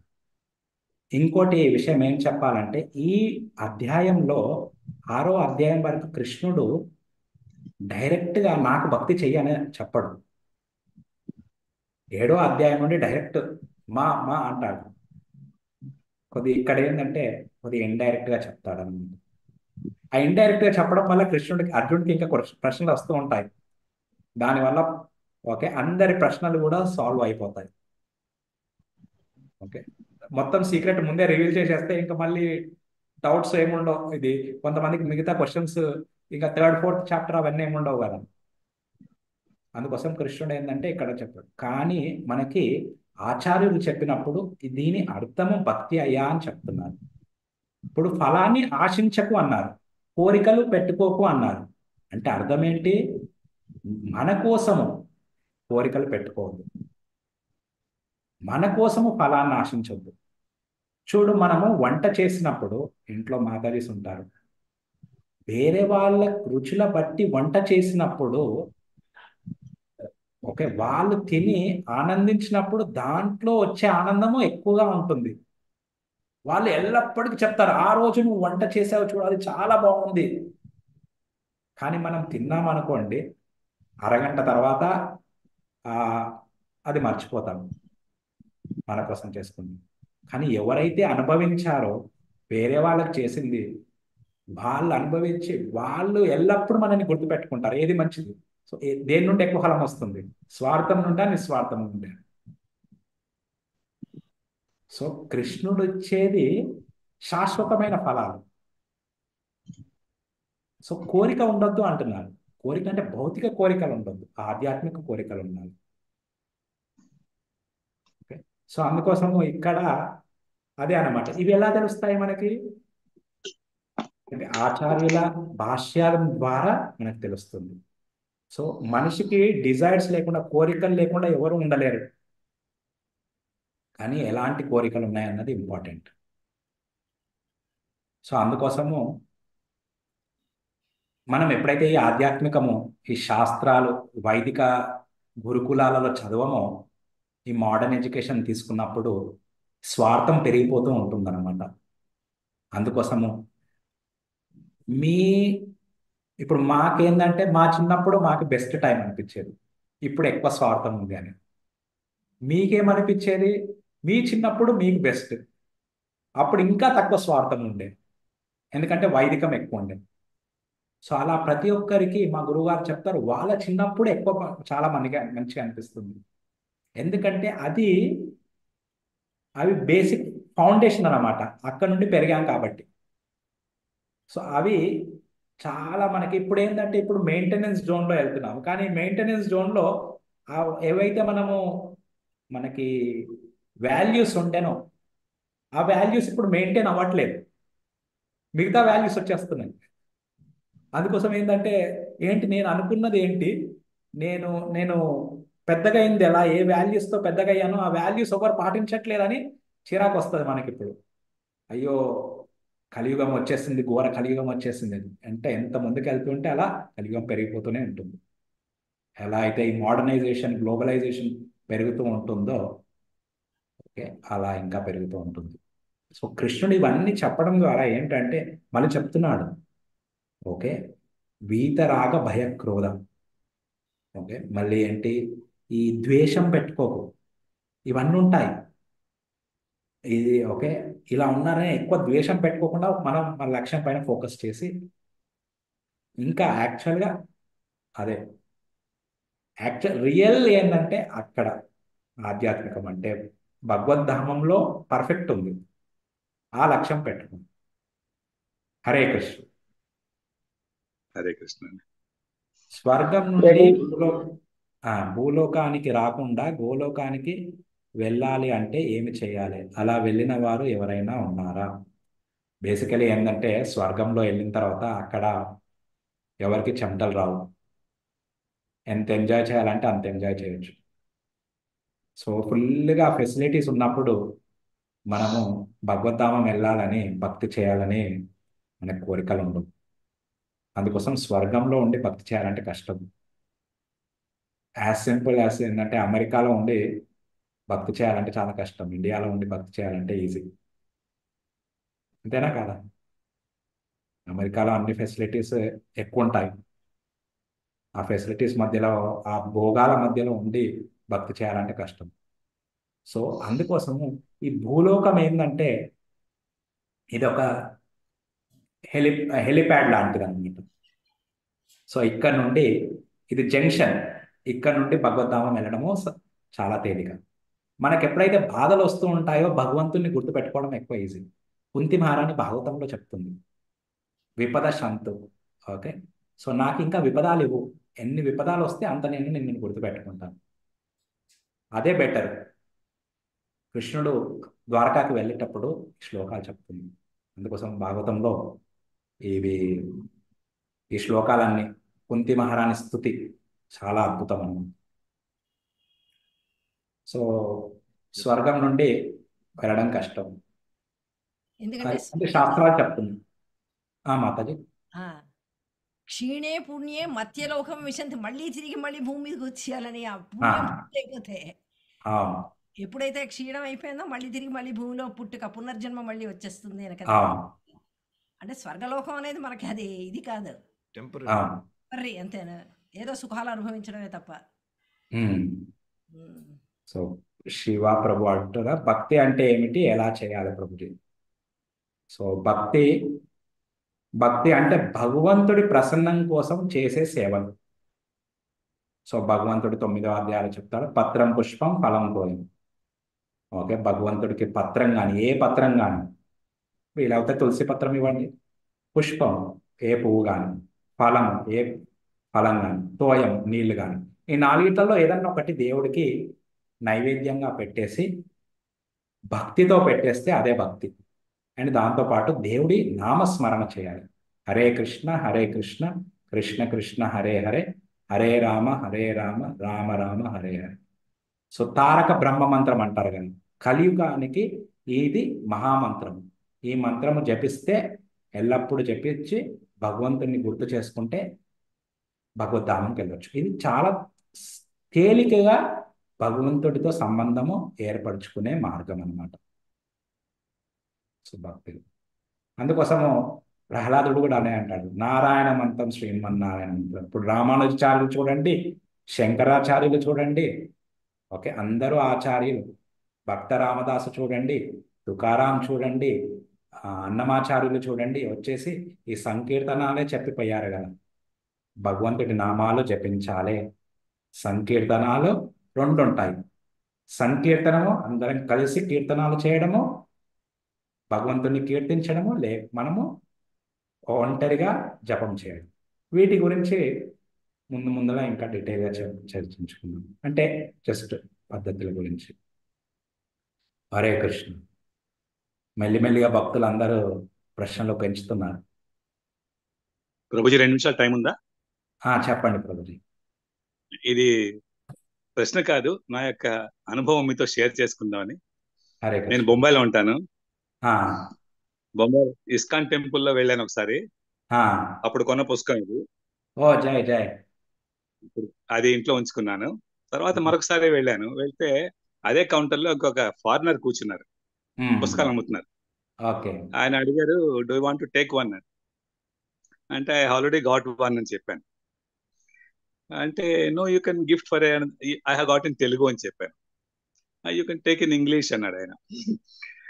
అంటే నేను చెప్పాను, Bhagavad Gita is not for reading, it's only for implementation అన్నాను. అంటే oh so you understood that అన్నాడు. ఇంకేం మాట్లాడలేదు ఆయన. జై జై. భగవద్గీత అంటే చదువుకోవడం కన్నా ఎక్కువ అనుసరించగలిగితే చాలా మంచిదని నా అభిప్రాయం అది. జై జై. ప్రభుపాదుల వారు అదే మెయిన్ ఏంటంటే మనకి ఇవన్నీ పుస్తకాలు ప్రభుపాదుల వారు రాసింది అదే అప్లై చేసుకోవడానికి. సో అందుకోసము అన్ని చోట్ల ఈ ఇస్కాన్ మెయిన్ ఏంటంటే ముఖ్యమైన కార్యం ఏంటంటే ఈ భగవద్గీత ప్రచారం చేయడం, ఎలా అనుసరించాలి. Okay, thank you so much. Hare Krishna. Hare Krishna అండి, నమస్కారం. శ్రీల చాలా బాగా చెప్పారు. ప్రభుపాదుకి జై. Thank you. భక్తులందరికీ చాలా ధన్యవాదాలు. ఇలానే వస్తూనే ఉండండి 18వ అధ్యాయం వరకు. మిస్ అయితే రికార్డింగ్ వినండి. ఓకే, ఫస్ట్ ప్రిఫరెన్స్ లైవ్ వినండి. ఆన్లైన్లో వినడం చాలా కష్టం. హరే కృష్ణ. శ్రీల ప్రభుపాదుకి జై. సమవేత గౌరవ భక్త బృందం.